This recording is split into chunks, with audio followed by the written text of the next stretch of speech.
Nintendo's Game Boy Advance has sold 6 million units since it was released last June, and it pretty much stands alone as the only portable gaming device.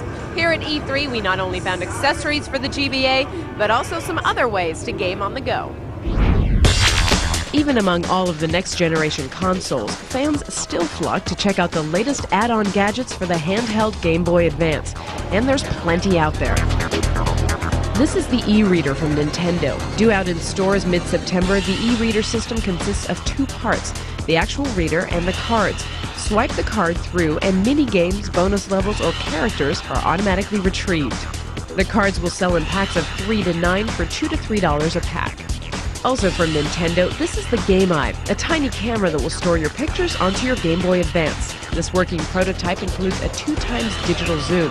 The Game Eye can be used as a standalone device, but in this demo, when linked to the GameCube, the Game Eye really gets you into the game. Nintendo says the Game Eye is still in development and is only planned for Japanese release. We got a sneak peek at Nyko's Worm Cam. The attachment turns your GBA into a full-featured digital camera. The picture quality is comparable to a webcam, and features include simple editing, slideshow, and PC linking. There is no zoom, but for under $50, we were still impressed. Look for the Worm Cam in stores by the fall. The Game Boy Advance may be the only handheld system, but consoles aren't strictly for your living room anymore. The trend at this year's E3 are portable LCD monitors, a concept spearheaded by Sony with its newly designed PS1 combo unit. With the PS1, Sony's been able to keep the quality of the existing PlayStation game console, but bring it to a smaller, more compact form, so you still have all the game quality, but it's just a lot easier to take out and about with you.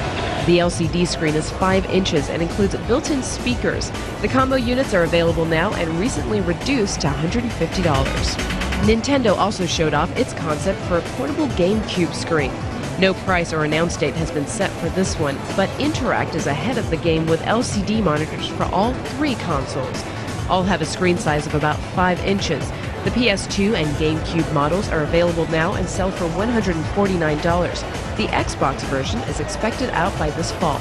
The size and weight may not make this the most mobile package, but adding a personal monitor has its advantages. With the monitors, now you have a LAN party action without having to lug a television around.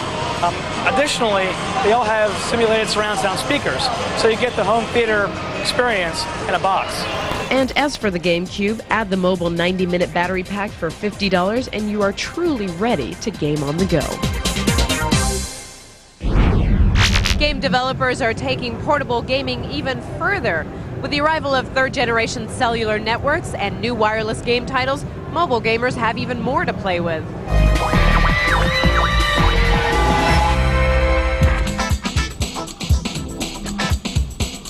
Of all the applications on a phone, games make the most sense. And in fact, that is proven in Europe and in Asia, where more than 70% of the revenues on these services come from gaming applications. The consumers have not yet had a chance to enjoy some of the games that will be coming out in the next 3 to 6 months in the United States.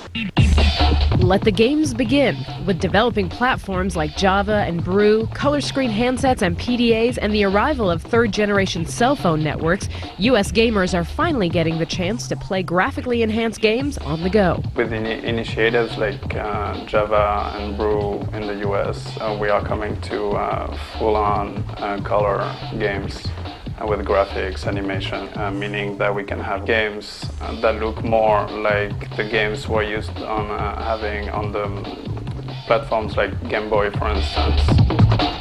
To bring this better level of gameplay to the mobile gamers, handset manufacturers are adding color screens to their phones, and carriers like Nextel are offering games on their network.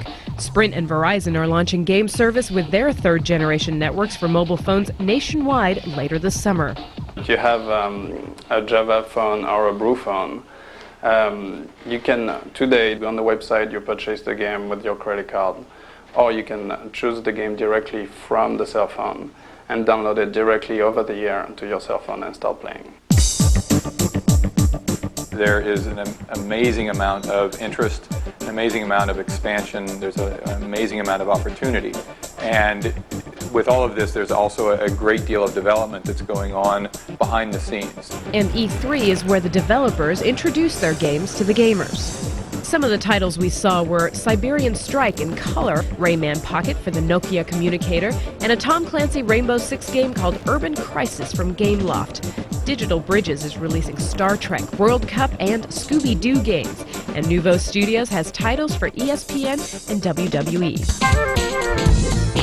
You can also play games on any Pocket PC device and Palm device. More and more PDAs support either memory stick or SD or multimedia cards, so you can envision having the game sitting directly on the card and purchase that in a store just like you would purchase a Game Boy cartridge or any other game. Well, I think today is the very beginning of wireless gaming. People like to play, and they like to play all the time. So from there to playing on your cell phone is just a small step. Analysts estimate that global revenue for wireless gaming will reach $4.4 billion by 2006. One-on-one wireless gaming is still in the early stages, but as networks continue to advance, developers say they'll be ready with games like this one, Rayman Pocket from Gameloft. We wanted to take a closer look at it because it really popped out at us. It's very similar to the console version, except there are fewer worlds.